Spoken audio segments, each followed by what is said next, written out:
So in 2021, home prices in California seem to just get higher and higher by the minute.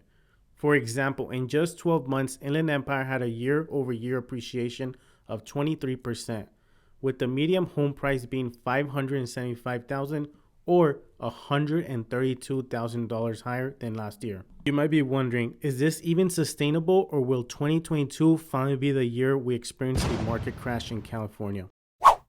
Hello, my name is Carlos. I'm a realtor in Riverside, California, and in May 2021, I decided to make a bold prediction on my Instagram with my pink crystal ball. And what I predicted was the market was most likely not going to crash for three different reasons. Number one, all the millions that we printed to prevent it, inflation, and the low interest rates. And when I made that prediction, I honestly didn't think it was going to be as crazy as the toilet paper shortage or demand. So I decided, why not again take out my pink crystal ball and make a 2022 California market prediction. I want to start by saying, while not all areas appreciate or depreciate the same, I strongly believe in 2022 the market is not going to crash. And I know this is not what many want to hear, especially if you're looking to buy a home soon. But the good news is it won't appreciate like 2021.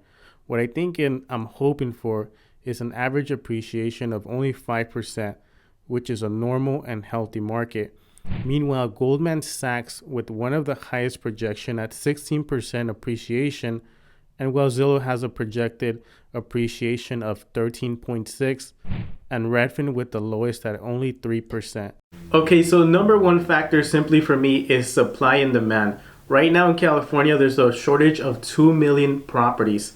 And that's why California has made an audacious goal of building 3.5 million properties by 2025. So in 2020, we've only built 108,000 properties. And with California shutting down, that has definitely not helped us and gone on our way. Especially right now that there's a labor and supply shortage, this is really working against us. And builders right now know that they don't have to build as many properties because all they have to do is just raise the prices and people will actually pay for them. In this year, many tenants have seen their rent spike up like crazy, up to 25% higher than just last year. And many of them are thinking to themselves, why don't I just go out there and lock in a monthly payment that I could afford? Okay, so my second factor is the new loan limits. On November 30th, the loan limits have been increased by a lot. And what this means for buyers is they'll be able to offer more if they really want the property. And as long as the appraisal comes in at value, they won't have to pay out of pocket. Like I saw this year. I literally had all my listings get tons of offers over asking. And I think the very low interest rate had a lot to do with it and why it was so cheap just to buy. With rates being so low, many people took advantage of it and extended themselves, which takes us to the third factor, interest rates and inflation. And I want to show you this, how important interest rates are. If you buy a property at $550, one at 3%, and the other one at 4.5%, that's a $420 difference, just so you could have an idea how important interest rates are. I'm definitely going to be keeping an eye on interest rates, and here are some projections. Fannie Mae projects a 3.3 interest rate throughout the year, and Mortgage Banker projects a 4%. And if it does hit 4%, well, this could definitely cool the market because buyers would be priced out. And what many other economists are saying is as long as we don't go over 3.8%, the housing market will stay strong. And one of the main reasons to increase rates is because we're definitely needing to fight inflation.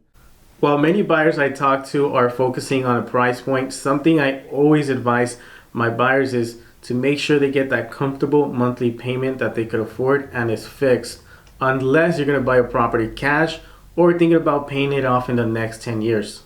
And another thing to note is millennials, the biggest generation there is getting into their 30s, usually the age where buyers usually start buying or shopping for their first time home.